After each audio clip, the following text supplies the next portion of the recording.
कैसा एक्सपीरियंस रहा, कैसे आपको अप्रोच किया था, थोड़ा आपसे जानना चाहेंगे। मुझे नीरज जी ने बुलाया था अपने ऑफिस में और मुझे मेरे करियर का सबसे छोटा नरेशन दिया था, जो ऑल ऑफ 3 मिनट का नरेशन था।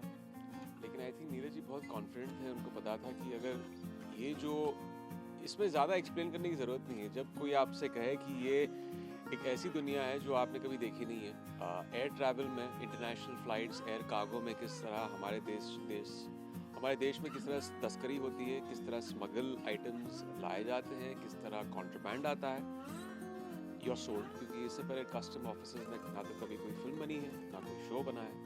एक बहुत नई दुनिया है, एक नॉवेल्टी है उसमें। एंड फिर नीरज जी ने मुझे 4 एपिसोड, आई थिंक 4 या 5 एपिसोड्स भेजे। तब आई थिंक डिटेल एपिसोड्स लिखे गए थे और उन्होंने कहा कि यार नेटफ्लिक्स सीरीज़ है and I am presenting it, मैं भी डायरेक्ट करूँगा, राघव भी डायरेक्ट करेगा। मैंने वो 4 एपिसोड, जो कहते हैं ना नेटफ्लिक्स पे बिंज वॉच होता है, जब आप एक ही सिटिंग में आप सब देख लेते हो, तो मैंने चारों के 4 एपिसोड्स पढ़ लिए एक रात में and I was completely sold. शुरुआत से ये जो होती है ना ग्रिपिंग, जो एक मसाला जो स्टोरी होती है, इसका जो सुर है, कमर्शियल है, ब्लॉकबस्टर का जो एक थीमेटिक टोन होता है वो है, पेसी है, फन है, एक थ्रिलिंग टोन है, वो बढ़िया लगा मुझे। एंड ऑफ कोर्स जब नीरज पांडे किसी शो या फिल्म से जुड़े हों तो सोचने की ज़रूरत नहीं है। इस दुनिया में कहा जाता है ना, तस्कर अपने आइडिया नए नए लाते हैं और हमारे देश के जो जाबाज ऑफिसर होते हैं वो उनको पकड़ने का तरीका ईजाद करते कहते हैं, एक स्टेप आगे रहते हैं। जी, आपने क्या इसमें क्या लर्निंग रहा, पूरा देखा, थोड़ा समझा होगा इस दुनिया को। देखिए हमने सब शायद पेपर में पढ़ा होगा या न्यूज़ चैनल्स पे देखा होगा किस तरह आइटम्स सीज की जाती हैं मुंबई एयरपोर्ट पर, दिल्ली एयरपोर्ट पर। लेकिन शायद ही कोई जानता हो कि ये जो एक बहुत ही वेल ऑयल्ड, एक सिस्टमैटिक एक दुनिया है, जिस तरह इन चीज़ों को लाया जाता है हमारे देश में।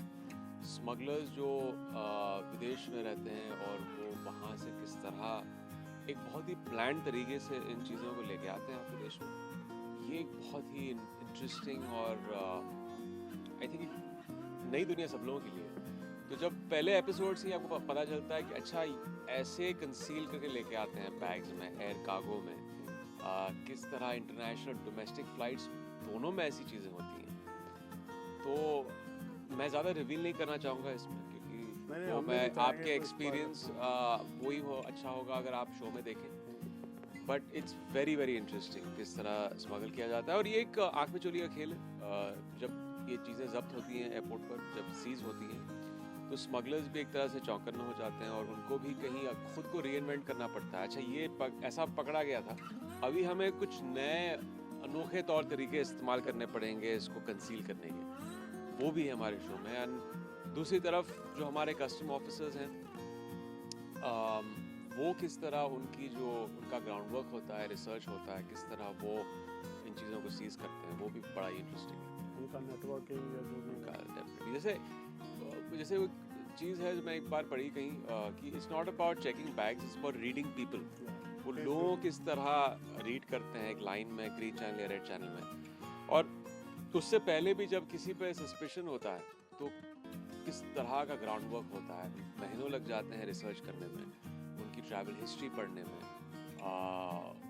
उनका जब आ रहे हैं किसी शहर में तो आधे ओवर पैक्ड, अंडर पैक किया है उन्होंने, क्या फ्रीक्वेंट विजिट्स हैं, वो लाइन में किस तरह उनका बॉडी लैंग्वेज है, फ़ोन पे लगे हैं या ज़्यादा नर्वस हैं, ओवर कॉन्फिडेंट हैं, ये सारी चीज़ें प्रोफाइलिंग में आती हैं कस्टम ऑफिसर्स की, तो वो भी बड़ा इंटरेस्टिंग है। कई बार तो जब चेक इन कर रहा होता है इंसान, तभी टिप मिल जाती है कि ये कोई सस्पिशियस लग रहा है, और उसको पूरा ट्रैवल पे ट्रैक किया जाता है, और जब लैंड किया तब उसको, जैसे आप कुछ खरीदते हैं अब्रॉड, विदेश, तो वो पूरा बैंक लॉग सिस्टम से आपके नेटवर्क से आपके गवर्नमेंट तक पहुंच जाता है, कितने की चीज़ खरीदी आपने, वहाँ पे वैट अगर आपने क्लेम किया तो वहाँ से फ़्लाइट निकलने से पहले यहाँ पे इंटिमेट कर दिया जाता है अथॉरिटीज़ को, ये वेट करते हैं कि क्या लेके आए हो आप, ये फिर डिक्लेयर करेगा या कि नहीं करेगा, वो सारी चीज़ें।